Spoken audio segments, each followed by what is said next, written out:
En ce moment-là, les disciples s'approchèrent de Jésus et lui dirent: Qui donc est le plus grand dans le royaume des cieux?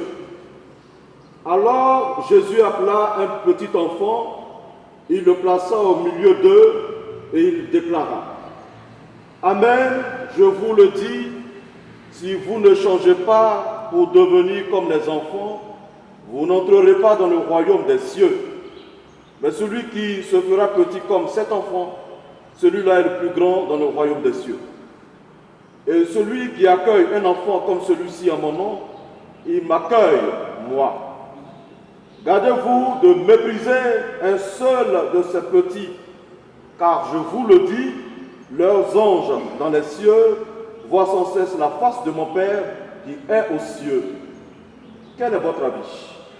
Si un homme possède 100 brebis et que l'une d'entre elles s'égare, ne va-t-il pas laisser les 99 autres dans la montagne pour partir à la recherche de la brebis égarée?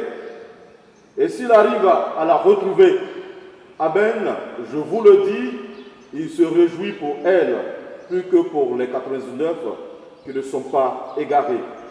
Ainsi, votre Père qui est aux cieux ne veut pas qu'un seul de ces petits soit perdu.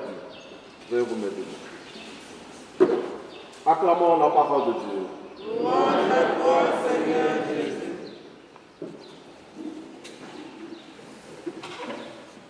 Bonjour, chers parents.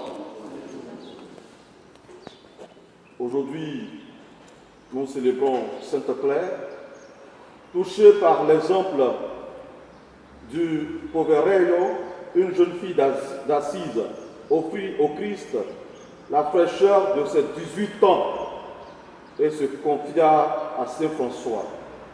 Le dimanche des Rameaux 1212.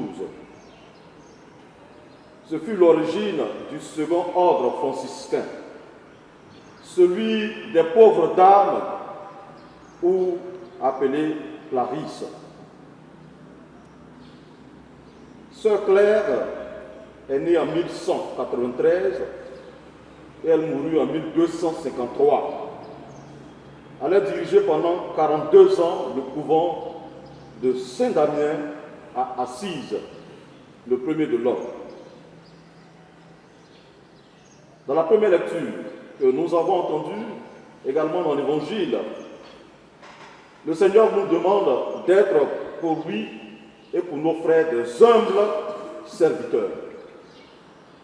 Voilà, mes frères et mes sœurs, la quintessence du message de la liturgie de ce jour. La première lecture présente le prophète comme un messager qui doit lui-même s'instruire à fond avant d'aller instruire les autres.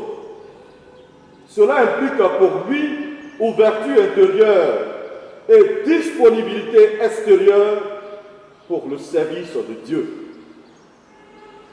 Et comme dit le psaume 119, le serviteur de Dieu doit trouver dans les exigences du Seigneur joie et non révolte. La deuxième des choses à retenir dans cette première lecture, il s'agit de ce mange et va, estio kai pempo, mange et va. Oui, chers frères et sœurs, lorsqu'on mange la parole de Dieu, lorsqu'on savoure les délices de la parole de Dieu, on ne reste pas là pour dormir, mais on se met en mouvement parce que la parole de Dieu nous met en mouvement vers nos frères. Dans l'Évangile, le Seigneur nous demande d'être des serviteurs, d'être comme des enfants. L'enfant peut compter sur la confiance totale, la confiance aveugle, et il défend l'image de ses parents. Alors pour mieux comprendre cela, je voudrais prendre cette image de cet avion qui devait cracher. Et tout le monde était apeuré. Tout le monde criait au Seigneur. Et cette petite fille, cette fillette, était sereine et imperturbable.